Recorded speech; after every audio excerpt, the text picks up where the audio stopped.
গাছতলায় ছোট আসর বসিয়াছে। সেখানে গৈরিকভূষিত নরেন্দ্রনাথ ও নিরঞ্জন ছাড়া বসিয়া আছেন কালীপ্রসাদ, মণিমল্লিক ও তাহার ভাই।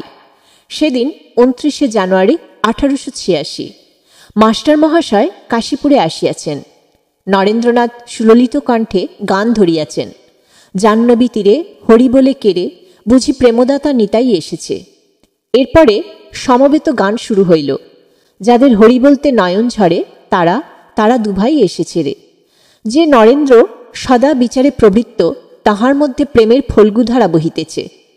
ইহার কিছুকাল আগে দক্ষিণেশ্বরে তাহার অবস্থার পরিবর্তন লক্ষ্য করিয়া একদিন শ্রী রামকৃষ্ণ বলিয়াছিলেন, নরেন্দ্র এখন শ্রীমতীকে খুব মানে। সে বলে, সচ্চিদানন্দকে যদি ভালোবাসতে শিখতে হয় তো রাধিকার কাছে শেখা যায়। কাশীপুরে একদিন শ্রীরামকৃষ্ণ শয্যার উপর আঙুল দিয়া লিখিলেন, শ্রীমতী রাধে, নরেন্দ্রকে দয়া করো। ফলত নরেন্দ্রনাথ রাধাভাবে বিভোর হইয়া কোথায় গো প্রেমময়ী রাধে বলিয়া প্রার্থনা করিতে লাগিলেন। শুষ্ক দার্শনিক প্রেমরসে পূর্ণ হইয়া কহিলেন, প্রভুর কৃপায় আজ এক নূতন আলোক পাইলাম। শ্রীরামকৃষ্ণের স্থূলশরীর ত্যাগের দিন কয়েক আগের ঘটনা। নরেন্দ্রনাথকে সম্মুখে বসাইয়া তাহার দিকে দৃষ্টি নিবদ্ধ করিয়া শ্রীরামকৃষ্ণ সমাধিস্থ হইয়া পড়েন। ঠাকুরের দেহ হইতে সূক্ষ্ম তেজরশ্মি তড়িৎপ্রবাহের ন্যায় তাহার শরীরে প্রবেশ করিতেছে অনুভব করিলেন নরেন্দ্রনাথ। জ্ঞান হারাইয়া ফেলিলেন তিনি। বাহ্যভূমিতে ফিরিয়া দেখিলেন শ্রীরামকৃষ্ণের চোখে অশ্রু। বলিলেন, আজ যথাসর্বস্ব তোকে দিয়ে ফকির হলুম। তুই এই শক্তিতে জগতের অনেক কাজ করবি। কাজ শেষ হলে পরে ফিরে যাবি। ভাবাবেগে বিহল হইয়া পড়িলেন নরেন্দ্রনাথ। বালকের ন্যায় অশ্রু বিসর্জন করিতে লাগিলেন। একাধারে প্রেম ও শক্তি দুই সঞ্চার করিলেন শ্রীরামকৃষ্ণ তাহার প্রিয় নরেন্দ্রের মধ্যে। তাহার সাধের নরেন্দ্র নামিয়া পড়িলেন রণক্ষেত্রে। বীর যোদ্ধা বিবেকানন্দ। চিরকালই বেপরোয়া তিনি, সদা উদ্যমী। নূতন কিছু শেখা চাই, করা চাই। একবার নবগোপাল মিত্র হিন্দু মেলায় তাহার জিমন্যাস্টিকের দল লইয়া গিয়াছিলেন। দলের সহিত বিলেও ছিল। সে বড় খেলোয়াড়। সেই সময় সেখানে উপস্থিত হইলেন রামচন্দ্র দত্ত। তিনি ধমক দিয়া বিলেকে খেলিতে বারণ করিলেন। এদিকে যখন অপর খেলোয়াড়রা বাড়ির খেলা দেখাইতে লাগিল, বিলে আর স্থির থাকিতে না পারিয়া দৌড়াইয়া গিয়া খেলা দেখাইতে লাগিল। সেই বাড়ির খেলায় তিনি প্রথম পুরস্কার লাভ করিলেন। 1895 সালের জুলাই মাসে শিষ্য ও বন্ধুদের সহিত জেনেভা গেলেন বিবেকানন্দ। জেনেভা নগরীতে তখন শিল্প প্রদর্শনী অনুষ্ঠিত হইতেছে। শিল্পদ্রব্য দেখিয়া খুব খুশি।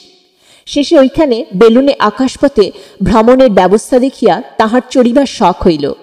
মিসেস সেভিয়ার নিরাপদ নয় দেখিয়া আপত্তি করিতে লাগিলেন। স্বামীজি শুনিবার পাত্র নহেন। শেষ পর্যন্ত তিনি সেভিয়ারকে বেলুনে উঠিতে বাধ্য করিলেন। বেলুনে চড়িয়া উপর হইতে সূর্যাস্ত দেখিয়া তাহারা খুব আনন্দিত হইলেন। 1897 সালের মে বা জুন মাসের কথা। অশ্বিনী কুমার দত্ত আলমোড়ায় গিয়াছেন। সেখানে পাচকের মুখে শুনিলেন এক বাঙালি সাধু আসিয়াছেন। অদ্ভুত সেই সাধু। ইংরেজি বলেন, ঘোড়ায় চড়েন। অশ্বিনী কুমার বুঝিলেন সাধুটি কে। সন্ধ্যাবেলায় দেখিলেন পাহাড়ি পথে এক ছুটন্ত ঘোড়ার পিঠে গৈরিকধারী সন্ন্যাসী। বাড়ির দরজায় আসিয়া ঘোড়া থামিলে একজন ইউরোপীয় দরজা খুলিয়া দিলেন। ঘোড়ার মুখ ধরিয়া বাড়ির সামনে লইয়া গেলে সন্ন্যাসী ঘোড়া হইতে নামিলেন। ছোটবেলায় বিবেকানন্দের কোচওয়ান হইবার শখ ছিল। বরফের উপর স্কেটিং দেখিয়া বালক স্বভাব বিবেকানন্দের ইচ্ছে হইল স্কেটিং শিখিবেন, কিন্তু অভ্যাস করা চাই। হেলদের দামি কার্পেট পাতা সদরঘরকেই তাহার ক্ষেত্র হিসেবে নির্দিষ্ট করিয়া অভ্যাস শুরু করিলেন। ফল তেমনই হইল। কার্পেট ছিঁড়িয়া আসবাব ভাঙিয়া তাহার অভ্যাস চলিতে লাগিল। স্বামীজি চিরকালই অ্যাডভেঞ্চার প্রিয়। তাহার এই বেপরোয়া ভাবই তাহাকে জগৎ ছাড়া করিয়াছে। কাজ করিয়াছেন বীরের মতো, কোনো রাখঢাক না রাখিয়াই। মহেন্দ্রনাথ দত্তের লন্ডনের স্মৃতিকথায় রহিয়াছে শারদানন্দজির সহিত স্বামীজির কথা চলিতেছে। বলিলেন, জগতে ভারতবর্ষ বলে যে একটা দেশ আছে তা বেশিরভাগ লোক জানেই না। বেপরোয়া হয়ে কাজ করতে হবে। বিধিমতে কাজ করে যাব, তাতে যদি গুলি বুকে পড়ে প্রথমে আমার বুকে পড়ুক, পড়ুক গুলি আমার বুকে। আমেরিকা, ইউরোপ একবার কিরকম কেঁপে উঠবে, তখন বুঝবে বিবেকানন্দ কি জিনিস। আমার রক্ত পড়লে সারা জগতে একটা সাড়া পড়ে যাবে। ভারতবাসীকে জাগাইতে হইবে, ইহাই তাহার জীবনব্রত। সারা তিনি ফেলিয়াছিলেন। তিনি চাহিতেন তাহার অনুরাগী শিষ্যরা তাহার মতোই সাহসী হইবে, বলিতেন, সাহসী হও, সাহসী হও, মানুষ একবারই মরে, আমার শিষ্যেরা যেন কখনো কোনো মতে কাপুরুষ না হয়।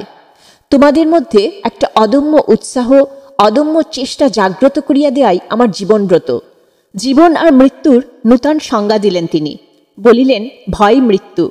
আত্মজ্ঞান লাভের জন্য, এই জন্ম মৃত্যুর রহস্যের কিনারা করিবার জন্য, সত্য লাভের জন্য যদি যমের মুখে যাইতে হয়, তাহা হইলে নির্ভীক হৃদয়ে যমের মুখেই যাইতে হইবে। মৃত্যু মানে দধিচিমুনির মতো পরার্থে বুকের পাঁজর দান, পরার্থে জীবন দান। মৃত্যু মানে এই দেহের নাশ, কিন্তু অবিনাশী আত্মার উদ্ভাসে আলোকিত হইয়া ওঠা। রমারলা কৌতুক করিয়া লিখিয়াছেন, বিবেকানন্দ দারুণ ব্যাধিতে ভুগিয়াছিলেন। সেই ব্যাধি ছিল শক্তির বাড়াবাড়ি। বিবেকানন্দের জীবন জুড়ে এই শক্তির খেলা। তাহার ভিতর যে শক্তি সঞ্চারিত হইয়াছিল জীবন প্রভাতে শ্রী রামকৃষ্ণ সকাশে, তাহাই তিনি মানুষের মধ্যে ছড়াইয়া দিয়াছেন। তিনি যে আত্মশক্তিতে ভরপুর, মানুষ মাত্রই তাহার কাছে উপাস্য। বাহিরের প্রচণ্ড ব্যস্ততার অন্তরালে তিনি মানুষের মধ্যে কি অমোঘ শক্তি সঞ্চার করিয়া গিয়াছেন, তাহা ভাবিলে স্তম্ভিত হইতে হয়। স্বামীজির এই বিশ্বপ্রেম এক অনন্ত বিস্ময়। ধূলিমলিন নগ্নপদ, অনশন ক্লিষ্ট কৃশতনু, তপস্যার জ্বলন্ত বিগ্রহ বিবেকানন্দ কত যে বিনিদ্র রজনী যাপন করিয়াছেন পথে প্রান্তরে। অন্তরে রহিয়াছে মুক্তির জন্য ব্যাকুলতা। সেই মুক্তি যখন তাহার করতলগত, তখন বলিলেন, যতদিন এদেশের একটা কুকুরও অভুক্ত থাকবে, ততদিন আমার ধর্ম হবে তাকে খাওয়ানো। যতক্ষণ কেউ বদ্ধ থাকছে, ততক্ষণ তাকে মুক্ত করাই আমার কাজ। জীবনের শেষ প্রান্তে তিনি প্রশান্ত মহাসাগরের তীরে দাঁড়াইয়া একদিন বলিয়াছিলেন, জেনে রেখো, আমাকে আবার জন্মাতে হবে। দেখো, আমি মানুষকে বড় ভালোবেসে ফেলেছি। শক্তি আর প্রেমই তাহার সম্বল, যাহা তিনি পাইয়াছেন তাহার প্রভু শ্রী রামকৃষ্ণের নিকট হইতে। আর তিনি ও প্রভু যে আলাদা সত্তা নহেন, একই শ্রী রামকৃষ্ণ প্রতিরূপ বিবেকানন্দ। ভারাবিষ্ট শ্রী রামকৃষ্ণ একদিন নরেন্দ্রের নিকট গা ঘেঁষিয়া বসিয়া আছেন। নরেন্দ্রের শরীর দেখাইয়া বলিলেন, দেখছি কি, এটা আমি, আবার এটাও আমি। সত্য বলছি, কিছুই তফাৎ বুঝতে পারছি না। যেমন গঙ্গার জলে একটা লাঠি ফেলায় দুটো ভাগ দেখাচ্ছে, সত্য সত্য কিন্তু ভাগাভাগি নেই, একটাই রয়েছে। বুঝতে পারছ? তা মা ছাড়া আর কি আছে বলো? কেমন? শুধু কথায় নহে, ঠাকুর তামাকের কলকে হাতে লইলেন, যে হাতে নিজে তামাক খাইলেন সেই হাতেই তিনি নরেন্দ্রকে তামাক খাইতে বলিলেন। স্বাভাবিকভাবেই নরেন্দ্রনাথ অস্বস্তিতে পড়িলেন, সংকোচ বোধ করিতে লাগিলেন। ঠাকুর তাহাকে বলিলেন, তোর তো ভারীহীন বুদ্ধি, তুই আমি কি আলাদা? এটাও আমি, ওটাও আমি। নরেন্দ্রকে বুঝাইলেন, তাহারা একই সত্তার দুই প্রকাশ। ভক্তদের শ্রী রামকৃষ্ণ একদিন স্পষ্টভাবে বলিলেন, আমি নরেন্দ্রকে আত্মার স্বরূপ জ্ঞান করি। এ প্রসঙ্গে শ্রী মায়ের একটি দৃষ্টিভঙ্গির কথা উল্লেখ করা যাইতে পারে। পূর্ববঙ্গের এক আশ্রমের ভক্তরা তাহাদের ঠাকুর ঘরে একই সারিতে শ্রী রামকৃষ্ণ, শ্রীমা শারদা ও স্বামীজির পট রাখিয়া পূজা করিতেন। ইহা কি ঠিক হইতেছে? এমন প্রশ্ন তাহাদের মনে ছিল। একবার বাগবাজারে মায়ের দর্শনে আসিয়া সভায় মাকে তাহারা ইহা জিজ্ঞাসা করিলেন। মা গম্ভীর স্বরে বলিলেন, ঠাকুর থাকলে কি তা করতে দিতেন? ঠাকুর থাকলে কি নরেনকে পাশে বসাতেন? তিনি নরেনকে কোলে নিয়ে বসতেন। নরেন যে তাঁর মাথার মণি। শুনিয়া সকলের চক্ষু দিয়া আনন্দাশ্রু পড়িতে লাগিল। বিবেকানন্দ এক মরমী ভক্ত, তাহার প্রভু শ্রী রামকৃষ্ণের হস্তের ক্রীড়নক মাত্র, তাহার নির্দেশ পালনে সদা প্রস্তুত। অপরদিকে রামকৃষ্ণ বিবেকানন্দ এক অখণ্ড ব্যক্তিত্ব, মানবাত্মার ক্রন্দনে সাড়া দিয়া এই মর্তধামে তাহাদের শাশ্বত আসন পাতিয়াছেন। আমাদিগের জন্য তাহাদের দায় রহিয়াছে, এই বিষয়ে তাহারা চির সচেতন। ইহার জন্যই তাহারা নিরন্তর কর্ম করিয়া গিয়াছেন। বিবেকানন্দ বলিতেছেন, প্রার্থনা করি সকলেই যেন মুক্ত হতে পারো। আর শ্রী রামকৃষ্ণ আশীর্বাদ করিতেছেন, তোমাদের চৈতন্য হোক। জীবকে শিব করিবার অভিনব সম্মিলিত ইচ্ছায় তাহারা মিলিয়া মিশিয়া একাকার হইয়া গিয়াছেন।